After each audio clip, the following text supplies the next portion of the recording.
तर रामराम मंडळींनो, मी तुमचा दोस्त आणि होस्ट अभिनंदन स्वागत करतो तुम्हा सर्वांचं आपल्या यूट्यूब चॅनलवर, ज्याचं नाव आहे कुबेर मराठी. सो मित्रांनो, आजच्या व्हिडिओमध्ये आपण ABB इंडिया लिमिटेडचे जे काही क्वार्टरली रिझल्ट्स आहेत त्याची आपण चर्चा करणार आहोत. क्वार्टर 3चे रिझल्ट्स आज फायनली या ठिकाणी अनाऊन्स झालेले आहेत. सो चला जास्त वेळ न दौडता मी सरळ व्हिडिओची सुरुवात करतो. पण मित्रांनो, पुढे जाण्याआधी मी तुम्हाला एक गोष्ट सांगू इच्छितो की जी इस्टिमेशन्स आहेत, ओके, इस्टिमेशन्स मी ह्या ठिकाणी सांगणार नाही आहे, कारण इस्टिमेशन्स सांगणं हे सेबीच्या रूल्सच्या अगेन्स्ट आहे मित्रांनो, ओके. आणि त्याचबरोबर मित्रांनो, कसं होतं की ज्यावेळेला मी इस्टिमेशन सांगतो त्यावेळेला यूट्यूबवरती मला कम्युनिटी स्ट्राईक्स या ठिकाणी पडतात. So because of that reason मी इस्टिमेशन्स या ठिकाणी सांगणार नाही, फोरकास्ट वगैरे ह्या ठिकाणी मी सांगणार नाही आहे, ओके. ह्या गोष्टींचा आपण कंपॅरिझन या ठिकाणी करणार नाही आहोत. सो चला आता सर्वप्रथम आपण बघूया की आता ह्या ठिकाणी सेल्स कशी राहिलेली आहे. 3,557 करोडची सेल्स होती मागील क्वार्टरमध्ये. सप्टेंबरमध्ये 3,311 करोडची सेल्स होती.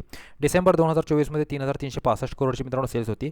क्वार्टर ऑन क्वार्टर जर तुम्ही बघितलं आणि मंथ ऑन मंथ जर तुम्ही बघितलं तर ह्या ठिकाणी सेल्समध्ये आपल्याला ग्रोथ दिसते. एक्सपेन्सेसचा विचार केला तर 3,011 करोडचे मित्रांनो ह्या ठिकाणी काय होते, एक्सपेन्सेस ह्या ठिकाणी आपल्याला पाहायला मिळालेले आहेत. ऑदर इन्कमचा मित्रांनो विचार केला तर 75 कोटींची ऑदर इन्कम आहे. आणि जर तुम्ही बघितलं तर आपण नेट प्रॉफिटचा जर विचार केला तर आता आपण डायरेक्टली नेट प्रॉफिटचाच विचार करूया, ओके. तर या ठिकाणी बघू शकता की नेट प्रॉफिट आहे 433 करोड रुपयांचे, ओके, जे की मागील क्वार्टरमध्ये 409 करोड रुपये होते आणि डिसेंबरमध्ये 2024मध्ये 528 करोड रुपये होते. सो मागील डिसेंबर क्वार्टरचा जर विचार केला तो नेट प्रॉफिटमध्ये ह्या डिसेंबर क्वार्टरमध्ये आपल्याला घसरण दिसते. पण मागील क्वार्टरमध्ये, ओके, सप्टेंबर क्वार्टरमध्ये जी काही सेल्स होती त्याच्यापेक्षा आकडे आपल्याला चांगलेच ह्या ठिकाणी कुठेतरी दिसतात.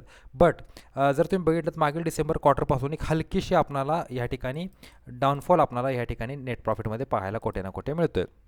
सेल्समध्ये जरी मित्रांनो ग्रोथ असली तरी नेट प्रॉफिटमध्ये मात्र या ठिकाणी काय झालेलं आहे, फॉल आपल्याला कुठे ना कुठे पाहायला मिळतोय.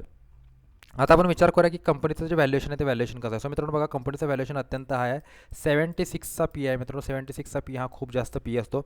आणि जर स्टॉकचा तुम्ही लॉंग टर्मचा परफॉर्मन्स पाहिलात तर तुम्ही स्पष्ट बघू शकता, लॉंग टर्ममध्ये तर परफॉर्मन्स स्टॉकचा चांगला आहे. पण सध्या खूप जास्त घसरण झाल्यानंतर एक कन्सॉलिडेशन फेजमध्ये हा स्टॉक फसलेला आहे, ओके. जोपर्यंत मित्रांनो एक चांगला ब्रेकआउट ह्या ठिकाणी येत नाही तोपर्यंत तरी ह्यामध्ये मला नाही वाटत की स्टॉकमध्ये एक चांगली मोमेंट येईल. 5,971च्या वरच मला वाटतं ह्या ठिकाणी कुठेतरी स्टॉकमध्ये एक चांगली मोमेंटम आपल्याला पाहायला मिळू शकते, ओके.